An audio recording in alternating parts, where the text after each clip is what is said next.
మనుష్య రూపంతో ఉంటాడు ఆ విఘ్నేశ్వరుడు. ఆయనకి ఏనుగు ముఖం ఉండదు. ఇప్పటికీ చిదంబరం దేవాలయంలోకి ఎడుతున్నప్పుడు ఎడం పక్కన ఉంటాడు. అలాగే నాగపట్టణంలో సింహవాహనుడైనటువంటి గణపతి ఉంటారు. అక్కడ నీలాయతాక్షి అమ్మవారి పేరు, అద్భుతమైన పేరు తల్లిది. ఆ విఘ్నేశ్వరుడు మనుష్య రూపంలో ఉన్నాడు. బయట కాపుదల పెట్టింది, ఎవరినీ లోపలికి పంపకంది. పరమశివుడు వచ్చాడు, లోపలికి పంపనన్నాడు. నేను యజమానిని రా, పార్వతీదేవి భర్తని, నువ్వెవరు పో, లోపలికి ఎడతానన్నాడు. వీల్లేదు, ఇద్దరికీ యుద్ధం జరిగింది, తలకై తీసేశాడు.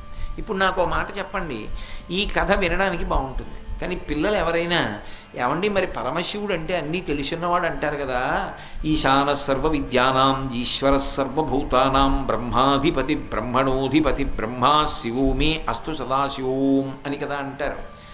ఆయనకి తెలీదా పార్వతీదేవి నలుగులోంచి వచ్చినవాడు, పార్వతీదేవికి పుత్రుడంటే నాకు పుత్రుడు, కొడుకుతో సమానం, ఆవిడే కాపుదల పెట్టింది, ఈ పిల్లవాడిని నేను చంపడం ఏమిటని శివుడికి తెలీదా? అంటే మీరు దాన్ని పూర్వాపరాలతో వింటే అనుమానాలు ఉండవు. కేవలం 4 వాక్యాలుగా తెలుసుకున్నారనుకోండి, అనుమానం రావడం సహజం. ఇది యథార్థం. ఇది యథార్థం అంటే అసలు వెనక ఉన్న కథ. గజముఖాసురుడు వరం అడిగాడు. స్త్రీ పురుష సంయోగం లేకుండా స్త్రీకి పుట్టాలి. ఎలా జరుగుతుంది లోకంలో? అలా ఉత్పత్తి ఉండదు. అది ఒక్క పరబ్రహ్మస్వరూపాలు దేవతలైతేనే సృష్టిస్తారు. ఒకప్పుడు విఘ్నేశ్వరుడే ఇలా అన్నాడంటే సృష్టి వచ్చింది. పరబ్రహ్మం సృష్టించగలడు, అన్యులకు సాధ్యం కాదు. కాబట్టి ఆయన ఏమనుకున్నాడంటే రాడు అటువంటి వాడు, కాబట్టి నాకు మరణం ఉండదు. ఆ వచ్చిన పిల్లవాడిని ఆ పిల్లవాడి యొక్క తండ్రే ఆయన చేతిలో మరణించి మళ్ళీ ఏనుగు ముఖాన్ని పొందాలి. గజముఖాసురుడి యొక్క ముఖం ఏనుగు ముఖం. ఆ ఏనుగు ముఖాన్ని పొందినవాడు నాతో యుద్ధానికి వస్తే అప్పుడు వాడి చేతిలో చచ్చిపోతానన్నాడు. లోకంలో మహాత్యాగం చేసి లోకాన్ని సంరక్షించేటటువంటి ఆది దంపతులు పార్వతీ పరమేశ్వరులు. లోకాల కోసమని మళ్ళీ ఇది చెయ్యాలంటే వాళ్ళకి తప్ప అన్యులకు సాధ్యం కాదు. అందుకే అమ్మవారు పసుపు నలుగుతూ ముద్ద చేసి ప్రాణప్రతిష్ఠ చేసి స్వామిని సృజించింది. మనుష్య రూపంతో ఉన్నాడు.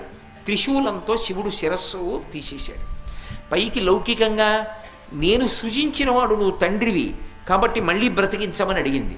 ఆయన ఒక నియమం చెప్పాడు, సర్వజ్ఞుడు, ఆయనకి తెలుసు. ఏ ప్రాణి దక్షిణం వంక చూస్తూ ఉత్తరానికి ముఖం పెట్టుకుని పడుకుని కనపడుతుందో దాన్ని తల తీసి పట్టండి అన్నాడు. ఎందుకని అంటే పడుకునేటప్పుడు దక్షిణం వైపు కనపడేటట్టుగా ఉత్తరం వైపుకి తలపెట్టి పడుకుంటే అది వాడికి అరిష్టం. అలా పడుకున్నవాడు ఎక్కడ అలవాటు ఉన్నవాడు ఉంటాడో వాడి వలన అక్కడ ఉన్న వాళ్ళకు కూడా అరిష్టం. కళ్ళు విప్పగానే దక్షిణాన్ని చూడకూడదు. దక్షిణానికి యమధర్మరాజు గారు అధిపతి, పితృదేవతలు ఉంటారు అక్కడ. అందుకే అన్నం వండినప్పుడు కూడా అన్నాన్ని దింపినప్పుడు ఎప్పుడూ కూడా తూర్పుకి తిరిగి వంట చేస్తారు కదా వంటశాలలో ఎప్పుడూ ఆడది తూర్పుకి తిరిగి వంట చేయాలి. ఇంట్లో యజమాని పిల్లలు కడుపు నిండా తిని ఆరోగ్యంగా ఉంటారు.